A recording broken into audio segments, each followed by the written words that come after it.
So Acho royalty.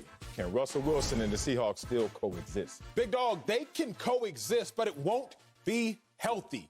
And that's the problem. Do you even want to coexist when it's not healthy? So I'm going to start the show with story time. Oh, really? We getting into story time real quick. Yeah. Because when you talk to me about coexistence, it's not a matter of can two people exist under the same building? Can two people work together? But can they do it in a productive manner? So I have a friend, true story, and my friend's parents have been married for 40 years, but haven't spoken in like 25. Stop that. True story. They live in the same house? Same house. Sleep in the same bed? All the same thing. Really? But do relations speak. still? Bruh, I don't know about that. Oh, come on, man. So are your parents still having relations? that's beyond the threshold of our friendship. Okay. But they would go to graduation parties for their kids, graduation for the kids, and standing on opposite sides of the pictures. My friend will have kids, and they'll visit at different times. They're coexisting, but it's not at all healthy. And I think that's where Pete Carroll and Russell Wilson, that's where Russell Wilson and the Seahawks, that's what this coexistence will look like. Like, can Russ still put on a Seahawks uniform? Will the name on the front of the jersey still say Seahawks? Sure. Yeah. Will he keep their last name? Maybe. But like, still, I don't know that it will be a beneficial. I don't know that it will be a healthy relationship. Russell Wilson wants one thing. What? The Seattle Seahawks want another thing. And when you have differing opinions, differing desires, irreconcilable differences. Oh, we're going to divorce, huh? It's hard to coexist. Now, you cannot want to sign the papers because, as you talked about before, kids will make you stay. Oh, yeah. When that marriage gets rough, look at them kids. Exactly. And I think that the relationship between the Seahawks and Russell Wilson has gotten rough. However, money might make them stay. The previous winning ways might make them stay. But the fact of the matter is, if indeed they do coexist, it will not be healthy at all. Oh, my goodness. I'm glad we're in story time because somebody got to come up here with the fun and entertainment, and somebody got to come up here with them straight facts. And I'm coming with them facts. Oh, emotional, Russell, you are. Emotional, Russell. Yes, they can coexist. Let me start here with a fact. And you know this because this is a part of your DNA as well. The greatest attribute of all athletes is the ability to compartmentalize. True. I would really say, if you could add them all up, and we have tremendous attributes. The list in terms of quantity and quality is tremendous. However, I would always say the number one attribute of athletes is the ability to compartmentalize. How many times has it been a game that your phone blown up, mama said, I said 3 tickets, and then your daddy's over there said, boy, what we gonna eat after the game? You're like, I ain't even went to work yet, daddy. Then your sister's like, my girlfriend, she kind of cute, she think you can, hey, man, and you still Gotta play the game. Gotta play the game. Gotta play the game. And then when you get to the stadium, you got fans, you got teammates, everybody's pulling in every different direction. But your ability to compartmentalize and to laser focus in on the moment is our greatest attribute. Oh, Russell has lost sight of that. He's lost perspective. You know why? Because Russell Wilson right now feels like a fraud. And this is what's going on. Oh, my therapist broke it down on me, so I'm going to break it down on Russ. This is where Russell, look at your face. Whoa, sorry. Sharon Osbourne, anybody? Did I go there? Russell Wilson feels like a fraud. Let me be real about this. Russell Wilson knows that he has never received the MVP vote. Correct. Last year, it became his campaign. I need to win and win all of it. Okay. Last year, he starts off fast, historically fast. 5-0 start, he's balling out of control. But then once again, the doubt bird started to fly around because Russell Wilson did what he did before, which is falter in the second half of the season. What happened in that postseason game? Worst Russell Wilson game we've seen in many years, if not ever, in the postseason. 40% completion percentage. Threw a pick 6. They lost, right? Russell Wilson has lost 6 of his last 9 playoff appearances. Bruh, we've been in games before. When you're on a good team and you've been in those tight games, you're like, we got this. When you're a bad team and you're in those tight games, you're like, damn, here we go again. Russell Wilson felt the here we go again about Russell Wilson. What did he do after that? Instead of just going home, looking in the mirror, saying, Sierra, move over. My turn. Let me stare at myself and get me right. He went to the Super Bowl to receive an award that's talking about character and commitment in the community. All those things. Called envy. looking at Patrick Mahomes out there, looking at Tom Brady out there. And you know what happens? My therapist told me, when you feel like a fraud, when you feel like you really are not living the reality you should live, you blame others. The first thing you do is start to say, my offensive line. You start saying, Pete Carroll, my organization. I don't like this. The same people that made it so good for Russell Wilson that he became Russell Wilson. Now he's going to turn on those guys because he really doesn't want to answer the real question. Are you a fraud? Sel, I don't know if that's it. Here's what it is, big dog. Here's what it is. You know it's Russell Wilson is looking at all these other guys like, wait, I can do what you doing. And I can do what you doing. Name them. Then how come y'all not letting me do it? Name them. I'll name them. The Bills, Josh Allen. Wait, you pass the ball at a higher percentage than I'm allowed to pass the ball in Seattle. Wait, Tom Brady, I'm better than you at this stage in my career, but y'all pass the ball more often than I get to pass the ball. Patrick Mahomes, I might not be as good as you, but I'm trying to be close, and y'all pass the ball at a higher rate than I pass the ball. I'm looking around like, wait, you get to do that? You get to do that, Tom? You get to do that, Pat? You get to do that, Josh Allen? Envy. How I told you can't do that? I told you it was envy. But it's not necessarily envy. Oh, stop. It's understanding this, Dale. I'm just as talented as them cats. Are you? But y'all letting them ball, and y'all not letting me ball. Sal, it's kind of like, big dog, you remember, did you used to wear land sharks, them cleats? Remember the old school land sharks? Oh, I remember Tiger Sharks, I think. Okay. The worst. Like, the land shark shawl was the worst cleats, but they was the first cleats. Then all of a sudden, everybody started coming out with some new cleats. Nike started coming out with some joints. Adidas started, even Under Armour with them click, clack. We must protect this house. They started coming out with some joints. All of a sudden, you still wearing these land sharks, but your homeboys come out in the freshest cleats. If y'all didn't play sports, rock with me here. Okay. iPhones come out every year. Boom, boom, boom. Russell Wilson is looking at Tom Brady got the iPhone X. Josh Allen got the X Plus. Man, Patrick Mahomes, you got the 12, and I still got this cracked iPhone 6. Why is my offense still old, and everybody else in these pass-happy offenses putting up all these numbers, and I'm still out here, Pete Carroll, you still trying to run the ball like this the 70s, like this the 80s. Pete Carroll, what we doing right now? You know Gale Sayers in the backfield. Okay. Like, we spreading it out right now. They get to spread it out. I don't. Irreconcilable differences. Man, you just gave everything I said, but you just gave it to me in little morsels, little bite-sized bits. You gave me the envy. Look at that.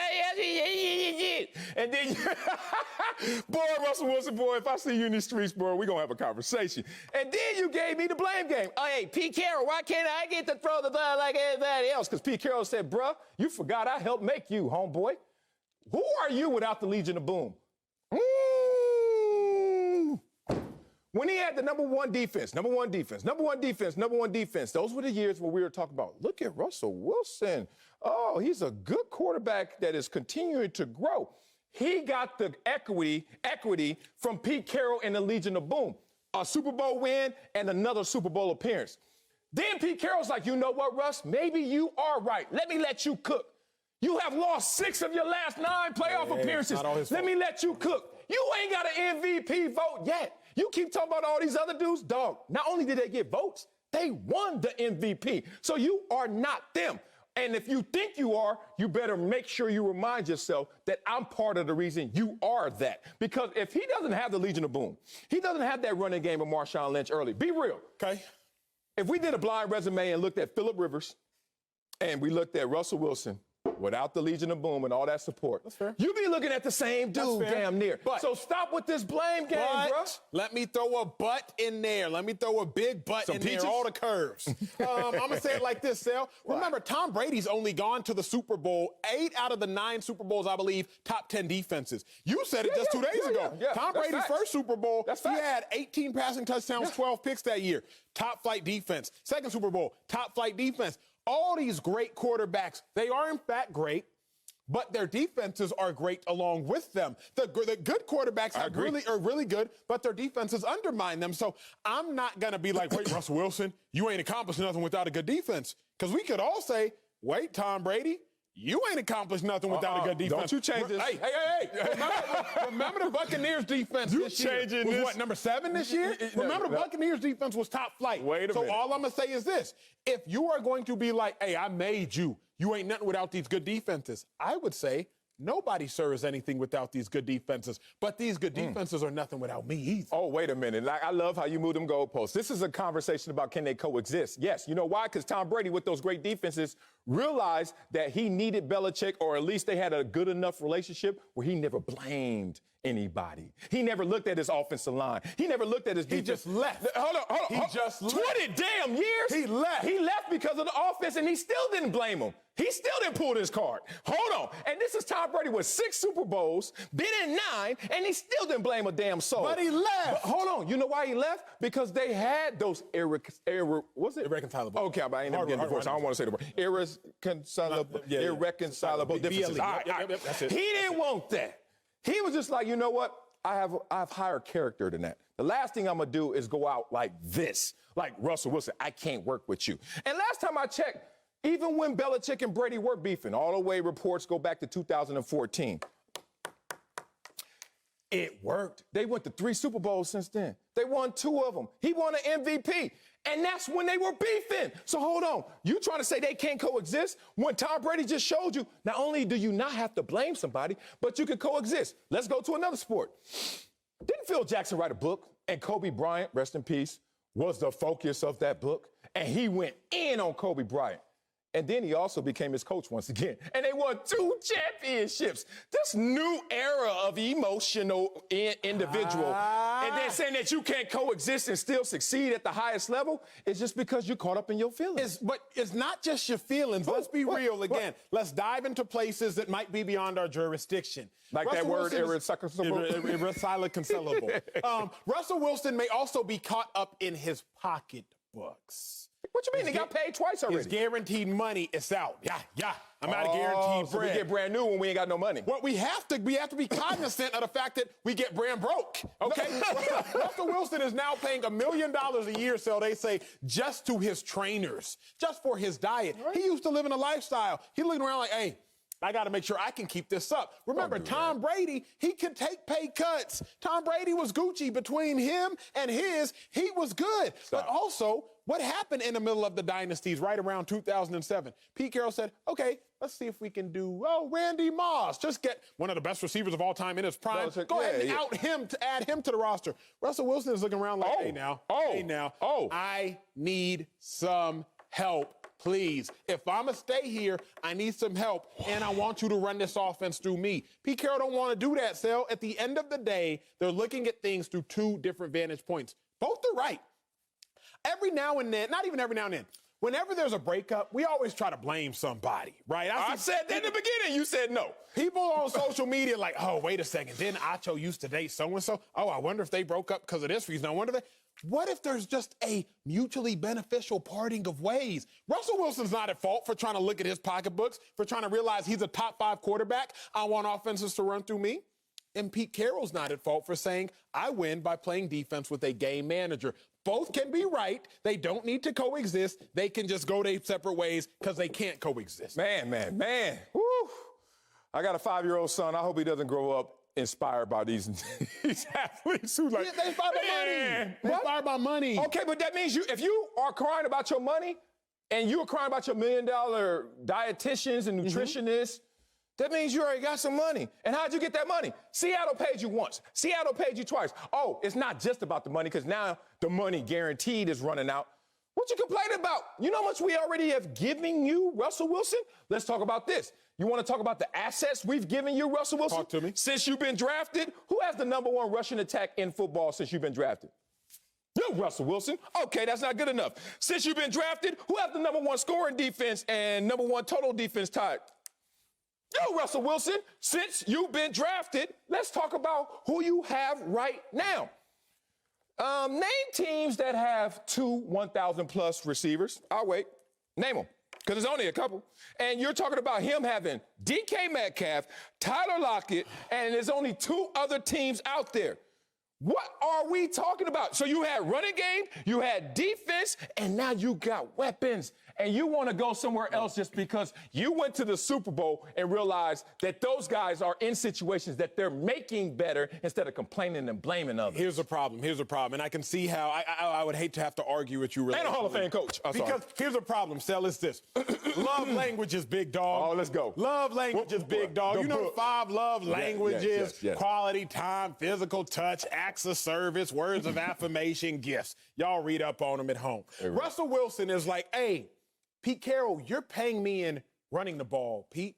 Pete Carroll, you're paying me in a good defense, and that's one of my top flight love languages. But my first love language, Pete Carroll, is you trusting me to throw the ball and running the offense the way I want to run the offense. You doing what Pete doing. Russ, I gave you a running game. Russ is like, thanks, but I ain't want that. Oh, you didn't want that Super Bowl that came with? Oh, okay, I'm sorry, your book. But maybe I gave you quality time. Yeah, but gifts serve me. But I gave you acts of service, but I'm a physical touch person. Stop going to Russell Wilson with acts of service, if you will, with love languages, so that he don't want to appreciate. You know what Russell Wilson wants. What does he want? He's told you he wants to cook. Let him cook. And if you don't want to let him cook, let him go somewhere else where he can cook. Hell no, because I bought these groceries. Hell no, because it's my house. Hell no, because your butt can't finish a meal. Like, he good. Like, my grandma told me a long time ago, when you cooking breakfast, baby, make sure the eggs are last. You know what I'm saying? Because when I first got in there, I like the eggs. Cook them eggs, then the eggs get cold. That's who Russell Wilson is. Don't do that. Yes, Russell Wilson went in there this year and cooked the eggs first. Okay. First 5 games. And they got cold. He's at least organic, high quality, grass-fed. All I'm saying is, if Russell Wilson had finished the deal by cooking in the beginning of the season like he did at the end of the season, especially that sorry, pathetic 11-27 playoff game he had, then I would catch feelings with him because Russell did all he could. But when you didn't do all you could, how in the hell are you going to blame others who are supposed to be less than you for not doing as much as you?